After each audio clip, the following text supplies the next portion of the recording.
Bonjour à toutes et à tous, j'espère que vous allez bien, j'espère que vous êtes confortablement installés dans le bien-être de vous-même parce que c'est important. Bienvenue sur la consultation de Dr Terry.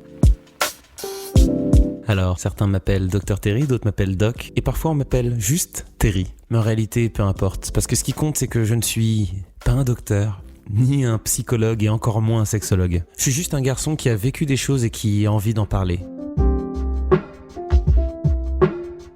Quelqu'un qui aime le sexe, quelqu'un qui aime en discuter et qui est fatigué de voir encore une fois que c'est un sujet relégué aux arts tardifs de la radio ou de la télévision.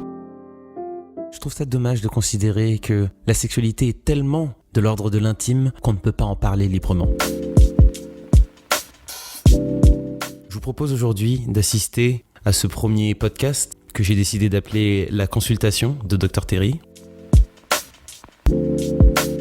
C'est donc une première consultation auquel vous aurez droit aujourd'hui et ça me fait forcément penser à l'album Première consultation d'un autre docteur sorti en 1996. Alors comme lui, je vous dirais bien, viens voir le docteur, mais cette fois je vous proposerai plutôt de l'écouter.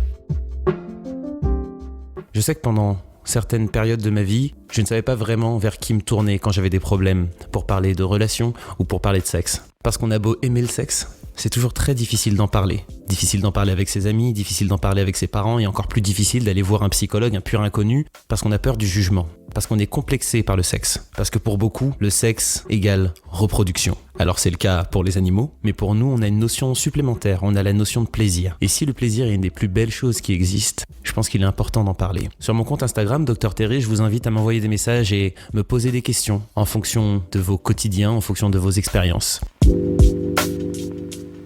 Et j'ai retenu le message d'une jeune abonnée qui a voulu qu'on parle des fantasmes.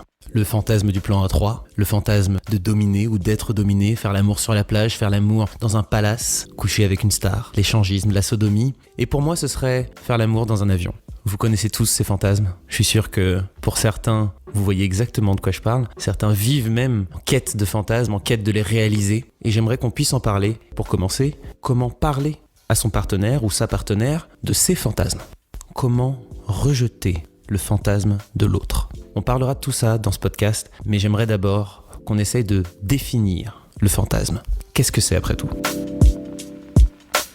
Le fantasme vient du grec, phantasma, qui signifie fantôme ou hallucination visuelle. Il s'agit plus d'une rêverie au caractère sexuel ou érotique, comme une perception d'une excitation sexuelle induite par les pensées et l'imagination d'une idée, des désirs ou d'une histoire sexuelle. Alors que le sexe est déjà un sujet qui relève de l'intime, pour beaucoup le fantasme doit absolument être tabou, en particulier pour les femmes.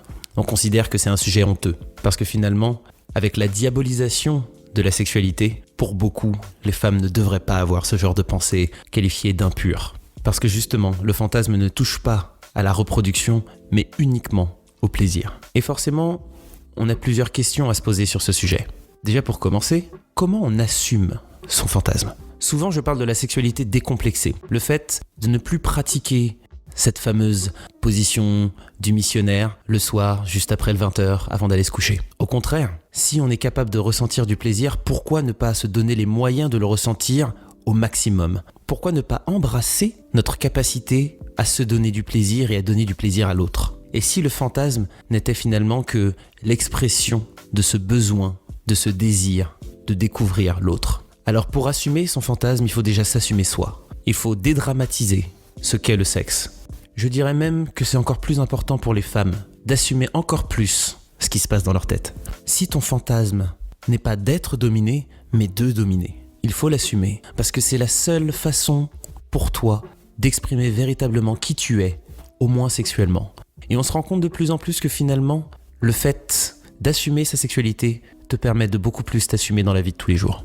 Alors, dédramatise. Ce serait le conseil que je pourrais te donner. Si tu as un fantasme qui n'est pas vraiment orthodoxe, ne vois pas ça comme quelque chose de sale ou quelque chose de mauvais. Au contraire, c'est quelque chose qui est en toi, c'est quelque chose dont tu as envie. Exprime-le. Ce qui nous permet justement d'arriver à cette seconde partie, comment parler de nos fantasmes. C'est bien sympa de les assumer, mais si tu as, toi, un partenaire ou une partenaire, tu as envie d'exprimer ces fantasmes avec lui ou avec elle. Tu as envie de lui montrer, tu as envie de lui dire, tu as envie de t'exprimer et tu ne pourras pas le faire si tu n'es pas avec quelqu'un en qui tu as une confiance absolue. La confiance, c'est un sujet large, c'est un sujet compliqué Mais en réalité, comment se mettre avec quelqu'un en qui on n'a pas confiance ? Tes fantasmes représentent une sorte de prolongation de ton désir, une sorte de prolongation de ton comportement sexuel, donc d'une certaine manière, c'est une prolongation de toi. Si tu ne peux pas être honnête sur tes fantasmes, penses-tu véritablement être honnête à 100% avec ton partenaire ou ta partenaire ? Tu te dois d'assumer ton fantasme et quand tu te sens prêt ou prête, le partager avec ton partenaire. Et à un moment, ça demande un certain contrôle de soi, une certaine confiance en soi et je dirais un certain lâcher-prise parce qu'après tout, ce n'est que du sexe. Une fois que tu as pu t'exprimer, une fois que tu auras pu dire à l'autre ce que tu as envie de faire, parlez-en, théorisez, marrez-vous. Parce qu'après tout, il n'y a rien de plus beau, rien de plus drôle, rien de plus simple que le sexe. J'aimerais maintenant parler d'un point très particulier au niveau du fantasme, parce que forcément, ce serait facile de me dire « Alors Terry, t'es bien gentil, mais ma copine, elle a un fantasme qui est un petit peu compliqué pour moi. Elle aimerait se retrouver dans une orgie romaine avec 5 ou 6 partenaires masculins. Je ne suis pas sûr de pouvoir assumer ce fantasme-là. Je ne suis pas sûr de pouvoir l'accompagner dans ce fantasme. Par possessivité, par jalousie, ou tout simplement parce que je ne suis pas en accord avec cette pensée, ou parce que je n'ai pas spécialement envie de me retrouver avec 5 mecs dans un coït avec ma femme.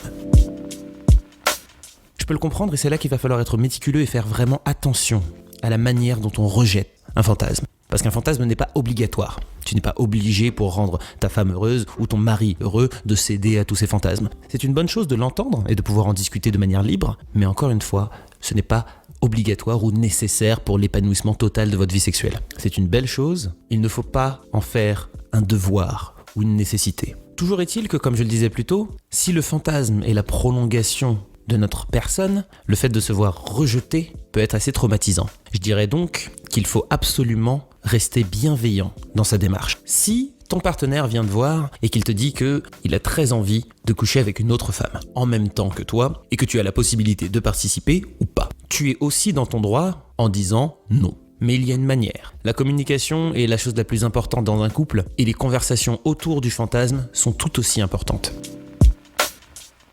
Encore une fois, face à un fantasme qui te déplaît, la meilleure façon de répondre à un fantasme, même si on n'est pas forcément en accord avec, reste de lui expliquer pourquoi on n'est pas en accord, sans le juger. Le jugement, c'est ce qu'il y a de plus dur dans un couple. Quand tu te livres, quand tu vas vers quelqu'un et que cette personne te regarde droit dans les yeux et que tu sens le jugement te parcourir l'échine, ça peut te bloquer, ça peut te frustrer et tu n'auras plus envie d'aller vers cette personne et de te livrer. Et c'est ce qu'il y a de pire, c'est la mort de votre vie sexuelle. Alors si tu t'apprêtes à refuser, à rejeter le fantasme de ton partenaire, je te dirais juste de prendre en considération qu'il lui a fallu beaucoup de courage pour venir vers toi. Tu n'es pas obligé d'accepter, mais pour le bien de votre relation, prends le temps et explique-lui pourquoi tu n'es pas en accord avec. Propose une alternative. Essaye de trouver ce qui lui plaît dans ce fantasme et comment tu pourrais le rejoindre à mi-distance. On dit souvent que le couple, c'est des compromis. Eh bien, c'est pareil pour le sexe. Il suffit de comprendre. Commence par demander pourquoi. Qu'est-ce qui excite ton ou ta partenaire avec ce fantasme pour essayer de trouver un moyen de le réaliser dans une certaine mesure. Je dis pas que ce sera évident d'assumer tous ces fantasmes, encore plus facile d'en parler, ou même que ce sera évident de pouvoir rejeter le fantasme de son ou sa partenaire, mais c'est possible. Si on dédramatise, si on théorise, si on se décomplexe un petit peu, et si on apprend à avoir confiance en soi et confiance en l'autre.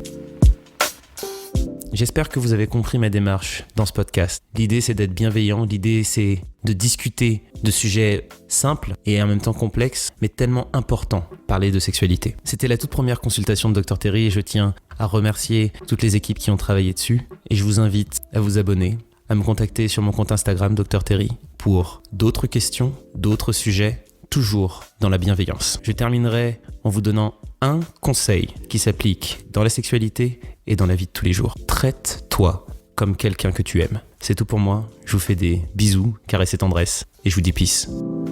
Upgrade Podcast, une société du groupe Upgrade by Legends, vous a présenté la consultation par Dr Terry le podcast. Une production autour d'un sujet surprenant, le sexe. Présenté par Terry, journaliste de formation, ancien présentateur du groupe Melty, chroniqueur sur Secret Story et éditorialiste sur RFI. Le principe est simple. Dr Terry répond aux questions de ses abonnés à travers plusieurs épisodes sous le thème de la sexualité décomplexée. Rendez-vous sur upgradepodcast.paris pour découvrir tous nos autres podcasts. Passez une belle journée lumineuse.